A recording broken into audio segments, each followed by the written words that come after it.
बिस्मिल्लाहिर्रहमानिर्रहीम। अस्सलाम वालेकुम students, welcome to AJ education channel. Student, आज हम बात करेंगे अकाउंटिंग स्टैंडर्ड्स जो कि हम इस्तेमाल करते हैं नॉर्मली बिजनेस में, फॉलो करते हैं आईएएस को, इंटरनेशनल अकाउंटिंग स्टैंडर्ड्स को। इसी तरह अकाउंटिंग स्टैंडर्ड्स इस्लामी बैंक्स के भी होते हैं कुछ, जिनको हम स्टडी करते हैं।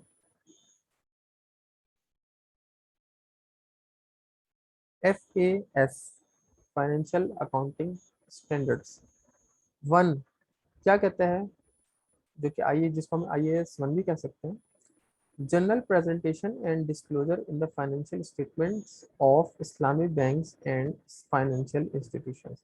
जैसे कि आईएएस के मुताबिक, इंटरनेशनल अकाउंटिंग स्टैंडर्ड के मुताबिक, कि नॉर्मली कोई भी कंपनी अपनी फाइनेंशियल स्टेटमेंट को क्या करती है, प्रेजेंट करती है। ठीक है, जनरल प्रेजेंटेशन देती है। इसी तरह इस्लामिक बैंक भी अपनी जो है वो प्रेजेंटेशन देते हैं एफएएस के मुताबिक, आईएफएएस के मुताबिक। ठीक है, internet Islamic financial accounting standards के मुताबिक, वन के मुताबिक, कि general presentation and disclosure in the financial statement, यानी फाइनेंशियल स्टेटमेंट में क्या प्रेजेंट करेंगे वो, क्या डिस्क्लोजर होगा। ठीक है, यानी फाइनेंशियल स्टेटमेंट को प्रेजेंट करना और उसके साथ जो डिस्क्लोजर है, यानी उसके साथ अगर कोई और अदर इंफॉर्मेशन है उसको भी आपने शो करना है। इस्लामी बैंकिंग क्या करते हैं, उसके मुताबिक शो कर रहे होते हैं, इस्लामी बैंक और फाइनेंशियल इंस्टीट्यूशंस भी। स्कोप क्या है स्टैंडर्ड्स का, कि the standard is applicable to the financial statements published by Islamic bank to meet the common information needs of the main users of such statement. यानी इस स्टैंडर्ड का मकसद क्या है, स्कोप क्या है, कि ये एप्लीकेबल है फाइनेंशियल स्टेटमेंट जो कि पब्लिश की जाती है इस्लामी बैंक की तरफ से, ताकि वो इंफॉर्मेशन हमें हासिल हो सके जो कि हमें, जो कि मेन यूजर स्टेटमेंट के जो वो हासिल करना चाहते हैं। ठीक है, यानी बैंक का सीईओ जो ऑनर है, अगर उसको फाइनेंशियल इंफॉर्मेशन चाहिए, वो चाहता है कि उसके बैंक में ये देखे कि उसके बैंक में कितना प्रॉफिट हुआ, तो वो क्या करेगा, स्टैंडर्ड्स के मुताबिक जो फाइनेंशियल स्टेटमेंट बनाई होगी वही एक्सेप्टेबल होगी और उसको वो देखेगा और उससे इंफॉर्मेशन हासिल करेगा।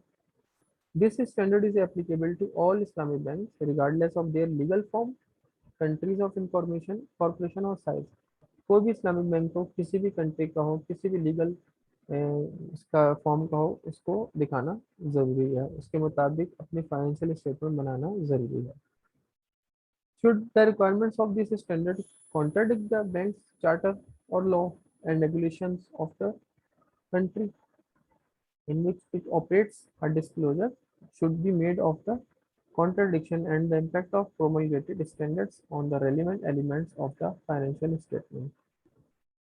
तो क्या है कि स्टैंडर्ड्स जो हैं वो कॉन्ट्राडिक्ट, उनको मतलब कि बैंक का चार्टर या लॉ जो है ना, रेगुलेशन कंट्री के, वो उसके मुताबिक स्टैंडर्ड के अगेंस्ट नहीं होने चाहिए, उनके अंदर कोई कॉन्ट्राडिक्शन नहीं होना चाहिए, ताकि आप फाइनेंशियल स्टेटमेंट इजीली बना सकें। जनरल प्रोविजन क्या है कि the complete set of financial statement that should be published by Islamic banks should consist of the following. Number one, statement of financial position, balance sheet. मतलब financial statement के अंदर जो भी इस्लामिक बैंक की तरफ से बनाई जाएगी उसके अंदर कह रहे हैं कि ये चीज़ें होनी चाहिए। Should consist of the following. Number one, financial statement के अंदर स्टेटमेंट ऑफ फाइनेंशियल पोजीशन जो शो करता है, यानी बैलेंस शीट होनी चाहिए। बैलेंस शीट क्या है, जो कि कंपनी की फाइनेंशियल, बैंक की फाइनेंशियल पोजीशन को शो करती है। नंबर टू, इनकम स्टेटमेंट जो कि प्रॉफिट की शो करती है। स्टेटमेंट ऑफ कैश फ्लो जो कि कैश के फ्लो को पता बताता है, तो कैश कितना इंगेज है आपका और कितना इन्वेस्ट हुआ है, कितना आपके पास मौजूद है। और statement of changes in owners equity और स्टेटमेंट ऑफ रिटेन अर्निंग। इसके अलावा statement of changes in owner equity, owner की इक्विटी में अगर कोई चेंज आया है, ठीक है, या रिटेन अर्निंग के अंदर किसी किस्म का चेंज आया है, तो वो भी आपने बताना है। ऐसा हो सकता है कि भाई ऑनर ने अपने रिटेन अर्निंग अमाउंट में से, यानी अपने प्रॉफिट में से कुछ पैसा रिजर्व के तौर पर निकाल के रखा हो जो कि पिछले साल नहीं था, या कोई उसने नई परचेजिंग की हो, या उसने अपनी कोई नई ब्रांच ओपन की हो तो उसके लिए पैसे रिजर्व के तौर पर निकाल के रखे हों, उसको इस्तेमाल किया हो, उसके फंड का इस्तेमाल किया हो, तो चेंज आ गया, इसलिए आपको statement changes in owner equity या फंड रिटेन अर्निंग आपको शो करना पड़ेगा। इसके बाद आ जाता है आपके पास statement of changes in restricted investment, जहां बैंक ने इन्वेस्टमेंट की है, जो उसकी क्या है, रिस्ट्रिक्टेड इन्वेस्टमेंट है, यानी जहां से वो लाजमी करता है इन्वेस्ट और वहां से उसको पैसा आता है। और statement of sources and uses of funds in the ज़कात एंड चैरिटी फंड, ज़कात और चैरिटी फंड में जो पैसा गया है, और ये कह लें कि किस सोर्सेज से ज़कात के लिए पैसा आ रहा है और कहाँ यूज हो रहा है। ज़कात और चैरिटी फंड ये समझ लें कि किस तरह से मेंटेन हो रहा है, और उसका फंड के सोर्सेज क्या क्या है, ये बताना है। When the bank assume the responsibility for the collection and distribution of ज़कात, ताकि हमें ताकि बैंक को ये पता चल सके कि कहाँ से पैसा आया ज़कात के लिए और ज़कात फंड कहाँ खर्च हुआ। Statement of sources and uses of fund in the कर्ज फंड, कर्ज में कहाँ यूज हुआ, ठीक है, इसमें और किन सोर्सेज से आया पैसा। Notes to the financial statement, financial statement से रिलेटेड अगर नोट है, कोई इंफॉर्मेशन है तो वो देनी है आपने। और any statement, reports, and other data which assist in providing information required by users of financial statement as specified in the statement of objectives। वाले कोई ऐसा कोई भी स्टेटमेंट या रिपोर्ट या कोई अदर डाटा जो कि असिस्ट करता हो इंफॉर्मेशन जो प्रोवाइड किया आपने फाइनेंशियल स्टेटमेंट को बनाने में, या as specified in the statement of objective, या कोई ऐसा स्टेटमेंट जो कि आपके ऑब्जेक्टिव को डिफाइन कर रहा है कंपनी के, तो वो आपने शो करना जरूरी है। तो ये सारी हमारे पास चीज़ें आ जाती हैं, ये 9 चीज़ें जो हमारे पास होनी चाहिए, जो हमें शो करनी है लाजमी इस्लामी बैंक को। कंपैरेटिव फाइनेंशियल स्टेटमेंट, फिर अब कंपैरेटिव फाइनेंशियल स्टेटमेंट क्या होता है। कंपैरेटिव फाइनेंशियल स्टेटमेंट होता है कि ताकि हम कंपनी ये मालूम कर सकें कि पहले हमारी फाइनेंशियल पोजीशन क्या थी और अब क्या थी। हर बैंक, हर कंपनी अपनी कंपैरेटिव फाइनेंशियल स्टेटमेंट भी बनाती है, जिसमें पिछले साल की स्टेटमेंट और इस साल की स्टेटमेंट दोनों का कंपैरिजन किया जाता है, और दोनों के प्रॉफिट का भी कंपैरिजन किया जाता है, जिससे पता चलता है कि प्रॉफिट में इजाफा हुआ है कमी हुई है, ठीक है। तो an Islamic bank should publish comparative financial statement which should include as a minimum, अब इसमें क्या होगा कि कम से कम भी शो होना चाहिए minimum the financial statement of the comparable prior period। The presentation methods and disclosure in published financial statements should enable the user to differentiate between actual changes in Islamic Bank's financial position, its result of operations, its cash flow, restricted investment by bank, the sources and uses of fund। ये सब जो चीज़ें हम लोगों ने अभी इसमें पिछले में पढ़ी, ये जो सारी चीज़ें हैं, इन सब का कंपैरिजन आ जाएगा पिछले साल के स्टेटमेंट के साथ। Rounding amount presented in the financial statement में जो आपने अमाउंट शो किया उसको आपने राउंड अबाउट करके भी लिखना है। और the form and classification of financial statement and terminology use therein, form और क्लासिफिकेशन फाइनेंशियल स्टेटमेंट की और टर्मिनोलॉजी जो ये आपने यूज की है। The form of and the classification use in the financial statement should ensure a clear presentation of the content। In addition, the terminology used to express the content of the financial statements should enable their users to understand and comprehend the information contained therein। यानी financial statement में आपने जो terminology इस्तेमाल की और जो आपने classification किए उसको भी आप क्या करें, डिफाइन करें, एलिब्रेट करें कि असेट्स कौन कौन से हैं, लायबिलिटीज कौन सी हैं, और असेट्स और liabilities should not be classified between current between current and non current in statement of financial position। और ये जरूरी नहीं कि असेट्स और लाइबिलिटीज को अब आप फर्दर क्लासिफाई करें कि करंट कौन से हैं और नॉन करंट कौन से हैं। Numbering of pages containing the financial statement and the related notes should be numbered consecutively. जो भी आपने फाइनेंशियल स्टेटमेंट शो की है, जो भी आपने पेजेस दे रहे हैं उसके नंबर्स गिवन हो। Notes to the financial statement should be given clear and distinct titles, अलग से उनको टाइटल दिया जाए क्लियर, और जो है वो should be cross reference to the related items in the financial statement.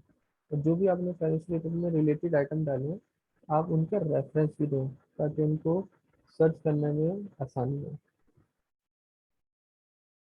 Notes are an integral part of the financial statement. Financial statement का एक मेन पार्ट है नोट्स।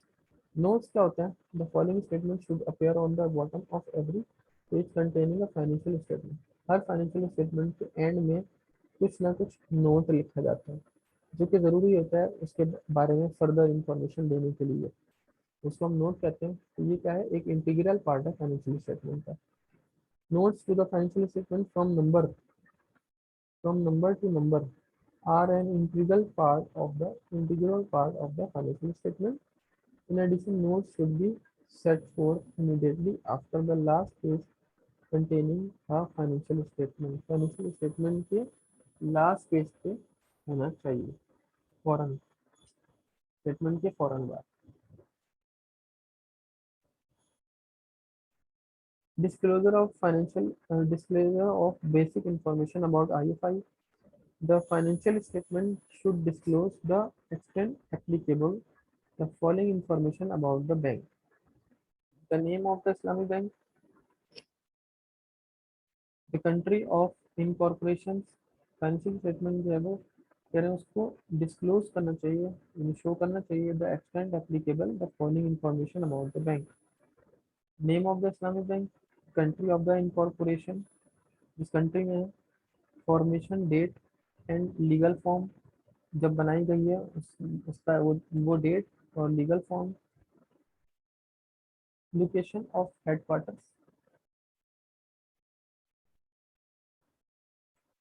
यानी हेडक्वार्टर का, and number of branches in each country where the bank operates, the nature of activities the bank is authorized, nature और objective bank के हैं जिससे apprise किया गया है जिस मकसद के लिए, to carry out by its charter and the major banking services provide, or the names of the bank subsidiaries whose financial statements are consolidated with those of the bank. The name of the bank subsidiary, जो भी bank की subsidiaries हैं यानी जो branches हैं या जो उसके अंडर में आती हैं उनकी भी फाइनेंशियल स्टेटमेंट दी जाए कंसोलिडेट करके यानी कंबाइन करके with those of the bank, the countries of their incorporation, the bank's ownership percentage in each subsidiary, and the nature of their activities.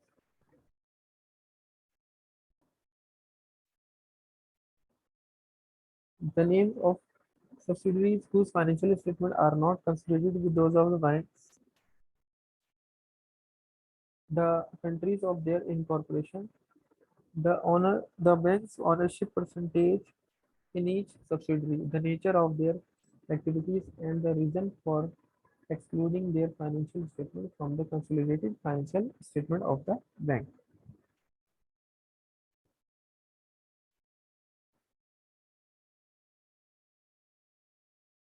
Disclosure of basic information about IFI का, the name of the holding company and the name of other affiliations, जो हमारी holding company है और जो names of their affiliates जो उनसे affiliate करते हैं, रिलेट करते हैं।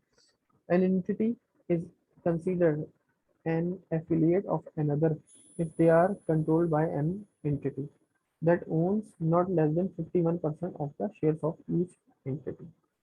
The role of Sharia advisor or the Sharia board in supervision, the bank's activities, and the nature of the advisor or board authority in accordance with the bank's bylaw and in actual practices. The agency responsible for supervising the bank's activities and the agency responsible for supervising the holding company. Agency responsible होती है supervise करे bank की activities को, और agency responsible होती है for supervising the holding company को। The bank responsibility towards the car or the tax treatment in the country of corporation and other countries where the bank has operating branches. If the bank enjoys a tax holiday in the country of incorporation and in other countries, the period of the tax holiday and the remaining period thereof. ये tax की detail हो, जिस country में रह रहा है, जिस country का बैंक है, उसके मुताबिक टैक्स क्राइटेरिया होगा और टैक्स हॉलीडे होगा, उसको मेंटेन करके रखा जाए, उसके बारे में बताया जाए कि कितना टैक्स पे कर रहे हैं। अकाउंटिंग मेजर किस में कर रहे हैं, रुपीज में कर रहे हैं, जैसे पाकिस्तान में तो रुपीज में कर रहे हैं या डॉलर में कर रहे हैं। बहुत सारे बैंक ऐसे भी होते हैं जो कि डॉलर में अपनी स्टेटमेंट को शो कर रहे होते हैं प्रॉफिट को। Financial statement should disclose the accounting method use for translating foreign currency balances and transactions. Disclosure of significant accounting policies क्या है, अकाउंट डिस्क्लोजर जो साथ में डिस्क्लोज होनी चाहिए, कि जो मतलब डिस्क्लोजर मीन जिनका वाजे होना चाहिए अकाउंटिंग पॉलिसीज का, कि डिस्क्लोजर का मतलब कि शो करना, बताना। तो disclosure of significant accounting policies, definition accounting policies refer to the accounting principal.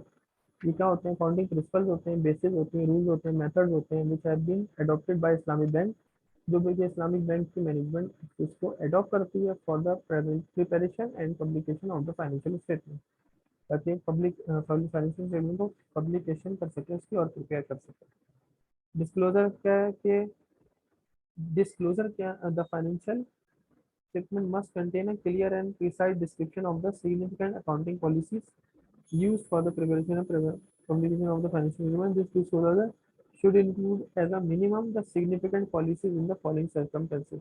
तो सर पॉलिसीज क्या होनी चाहिए, disclosure of usual supervisory restrictions, disclosure of earning और एक्सपेंडिचर प्रोवाइड बाय शरिया, शरिया के मुताबिक जो प्रॉफिट अलाउ है, जो प्रॉफिट अलाउ नहीं है, अर्निंग और एक्सपेंडिचर्स उनके बारे में बताया जाए।